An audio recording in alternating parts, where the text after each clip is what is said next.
कल्पना कीजिए अगर $1 के लिए आपको ₹100 देना पड़े तो क्या होगा। महंगा पेट्रोल, महंगी विदेश यात्रा, महंगी पढ़ाई और इम्पोर्ट होने वाली हर चीज़ महंगी। लेकिन सवाल ये है कि आखिर भारतीय रुपया लगातार कमज़ोर क्यों हो रहा है। क्या सिर्फ भारत की अर्थव्यवस्था कमज़ोर है या पूरी दुनिया की करेंसी डॉलर के सामने झुक रही है। और सबसे बड़ा सवाल कि कभी $1 फिर 40-50 रुपए के बराबर हो सकता है। आज हम समझेंगे रुपए की पूरी कहानी, डेटा, इतिहास और ग्लोबल इकोनॉमी के साथ। सबसे पहले रुपया आखिर कमज़ोर कैसे होता है। बहुत आसान भाषा में समझिए, जब डॉलर की मांग बढ़ती है और रुपए की मांग कम होती है तो रुपया कमज़ोर होने लगता है। जैसे अगर भारत को विदेशों से कच्चा तेल खरीदना है, इलेक्ट्रॉनिक्स खरीदना है या अंतर्राष्ट्रीय व्यापार करना है तो भुगतान डॉलर में करना पड़ता है। यानी भारत को ज़्यादा डॉलर चाहिए और जब डॉलर की मांग बढ़ती है तो डॉलर महंगा और रुपया कमज़ोर हो जाता है। पिछले सालों में रुपया कितना गिरा, चलिए इतिहास देखते हैं।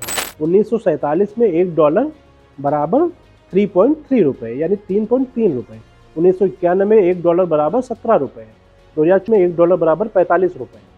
2014 में $1 बराबर 60 रुपये। 2020 में $1 बराबर 74 रुपये और आगे 2026 में डॉलर लगभग 96 रुपये तक पहुंच गया। यानी 20 साल में रुपया लगभग 2 गुना कमज़ोर हो गया। लेकिन क्या सिर्फ भारत में ऐसा हुआ? नहीं। दुनिया की दूसरी करेंसीज का क्या हाल है? आज लगभग हर बड़ी करेंसी डॉलर के मुकाबले कमज़ोर हुई है।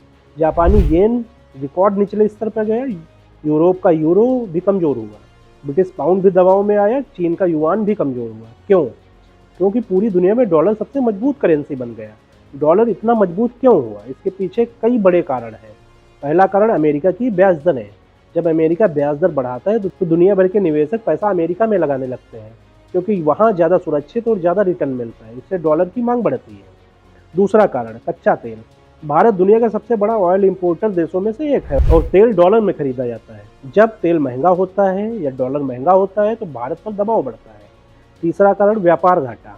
भारत इंपोर्ट ज़्यादा करता है, एक्सपोर्ट कम, यानी डॉलर बाहर जाता है, अंदर कम आता है।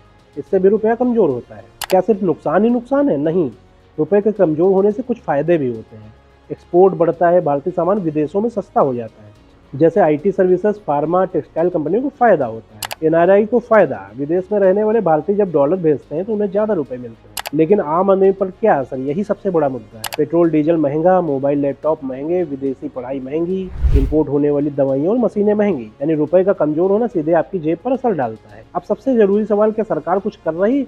हाँ, भारत ने पिछले कुछ सालों में कई बड़े कदम उठाए हैं। RBI लगातार डॉलर बेचता है ताकि रुपये में ज़्यादा गिरावट ना आए।